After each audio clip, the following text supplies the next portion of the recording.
반갑습니다. 구독자 여러분, 그리고 영상을 처음 시청하시는 여러분, 패션과 문화 컨텐츠를 제작하는 비피언입니다. 소중한 시간 투자해 주셔서 감사드립니다. 이번 컨텐츠는 1990년 초반 패션에 이어 1990년 중반 패션을 알아봤습니다. 중반은 어떠한 패션이 녹아들었는지 영상을 통해 확인해 주시면 감사드리겠습니다.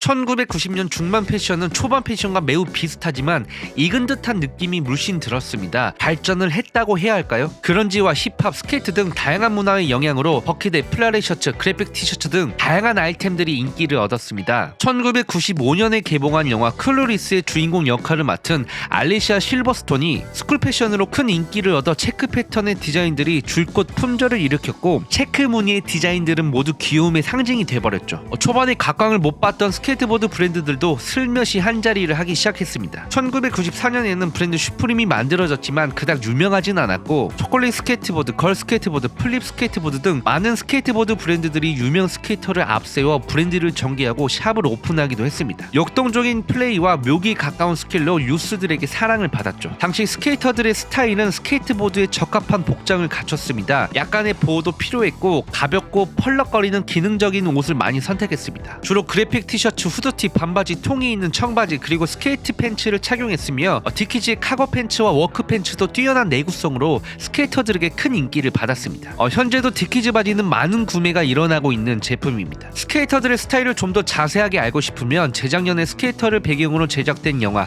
미드 90, 그리고 1995년에 개봉한 영화 키즈를 통해 확인할 수 있으니 참고하시길 바라겠습니다. 초반 패션에도 이야기 드린 그런지 룩이 초강세였습니다. 1994년 코트 코베인의 죽음으로 그를 연상케 하듯 더욱더 남녀노소 불문, 10대부터 어른들까지 그런지 룩을 즐겼다고 하죠. 못 보신 분들은 위쪽 상단 우측에 링크를 걸어놓겠습니다. 그런지 룩에 이어 펑크 스타일도 한몫을 했습니다. 두 스타일의 공통점은 무엇일까요? 그렇습니다. 음악입니다.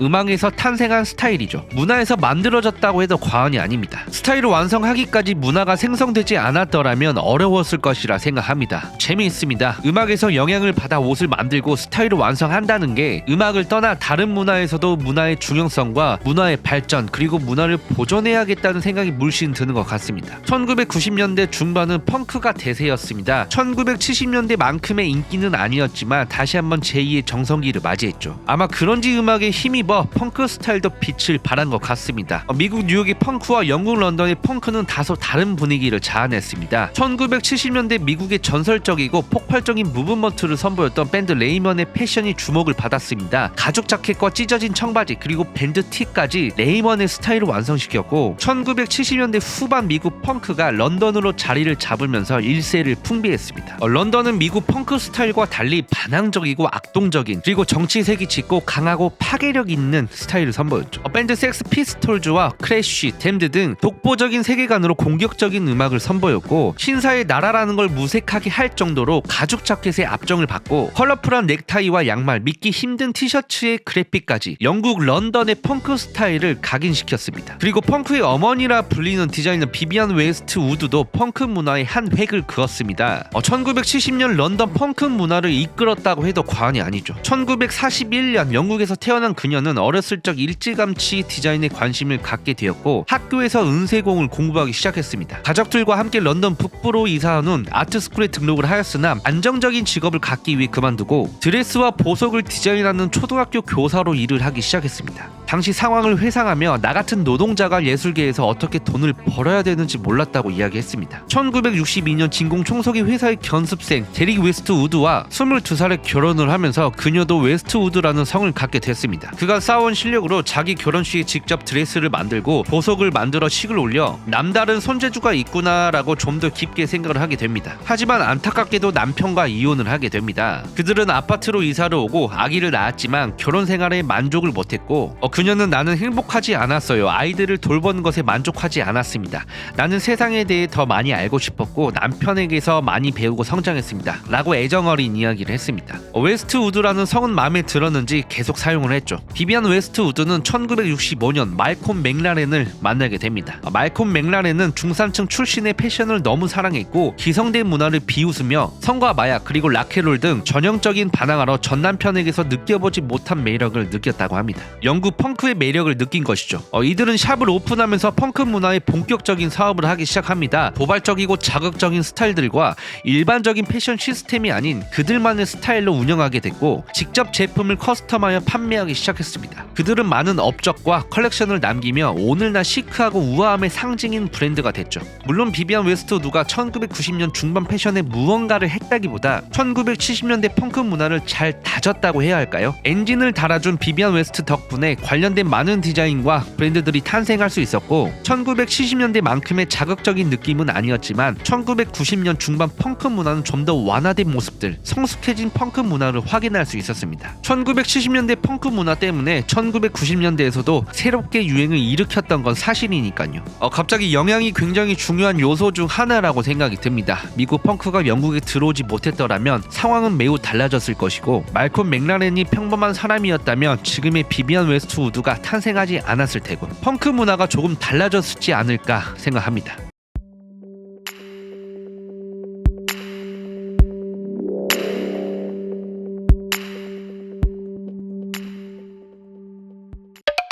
힙합은 여전히 상승 곡선을 그리며 서블컬처에 빠질 수 없는 음악 장르와 문화가 됐습니다. 1990년 초반부터 중반까지 힙합 문화는 엄청난 속도로 발전했고 많은 갱스터 힙합이 탄생했죠. 1990년 힙합 중반은 1994년 나스의 데뷔 앨범 일메틱이 발매됐고 총, 마약 등 어린 시절과 함께 보냈던 유혹을 거칠면서 통찰력 있게 담았습니다. 1995년엔 투팍과 닥터 드레가 함께한 캘리포니아 러브를 발매시켰습니다. 캘리포니아 러브는 투팍이 교도소에서 출소한 직후 발매한 앨범으로 빌보드 핫 100 차트에서 1위를 차지한 바 있습니다. 이 두 곡 말고도 정말 많은 힙합 앨범들이 발매를 했고 대중적인 시상식이나 TV에서도 힙합을 자주 보게 됐습니다. 당시 힙합 아티스트들의 패션은 현재나 다를 것 없이 과감했습니다. 주로 목걸이를 많이 착용했는데요. 골드체인 같은 경우 래퍼 비기가 예수 펜던트 금목걸이를 착용하고 나와 힙합에서 가장 인기 있는 목걸이 중 하나가 됐고 이외에도 워크웨어 느낌이 무시 풍기는 오버롤 팬츠, 팀버랜드, 페이즐리 반다나, 모피코트 등 많은 아이템과 스타일이 존재했었습니다. 많은 힙합 아티스트들과 많은 힙합 패션, 아이템이 유행을 불러일으켰죠. 하지만 90년대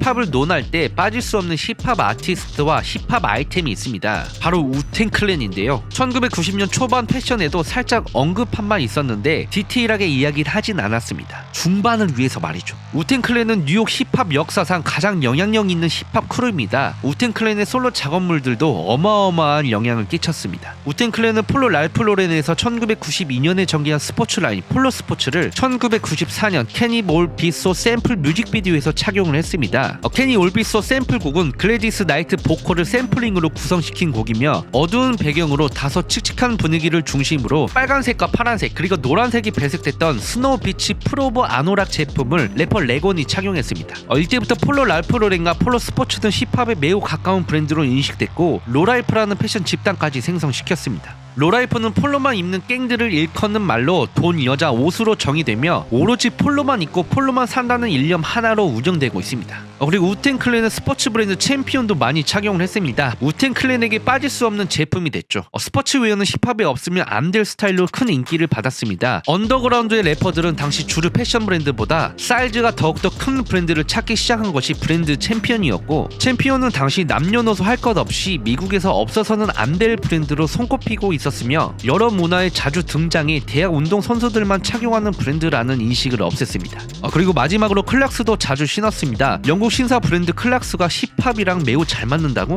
얼핏 봐선 상반된 분위기를 자아내고 있어 이해하기 힘들었지만 래퍼 고스트 페이스 칼라가 왈라비를 전도할 만큼 자주 구매하고 자주 신었다고 합니다. 예전 비기도 클락스를 자주 착용했었죠. 클락스는 고스트 페이스 칼라의 솔로 앨범 아이언맨의 앨범 커버로 등장해 화제가 됐었습니다. 우텐 클랜은 힙합 패션에 그들만의 스타일로 한 영역을 담당하고 있었고 개척해 나가기 시작했습니다. 바로 자신들의 이름을 앞세워 1995년 브랜드 우웨어를 런칭했죠. 우웨어는 단순히 우텐 클랜 팬들을 위해 제작하려고 했지만 어려움이 많았습니다. 물론 큰 인기를 자랑했죠. 엄청난 매출로 뉴욕, 필라델피아, 버지니아, 애틀랜타, LA 등 4개에서 5개 정도의 매장을 오픈했지만 단지 팬덤들에게만 인기가 있을 뿐 시간이 지나면 지날수록 그들에게 패션 비즈니스는 어려웠던 점들이 많아졌습니다. 우텐 클랜은 빠르게 변화되는 비즈니스를 못 따라간 것이죠. 아쉽게도 2008년을 마지막으로 우웨어는 컬렉션을 중단시킵니다. 희한한 게 중단시키자마자 가치를 알아본 팬들은 우웨어 리셀가가 형성되어 판매되기 시작했습니다. 이후 우웨어가 부활한다는 소식은 없었고 10년이 지난 2018년 르자는 우리 모두 아시다시피 우텐클랜은 영원합니다 라는 말과 함께 재부활을 알렸습니다. 1990년 중반 패션은 전반적으로 음악이 주도했다고 생각이 됩니다. 유수들의 움직임이 굉장히 컸고 새로운 집단을 생성시켜 새로운 스타일과 방향성을 제시했죠.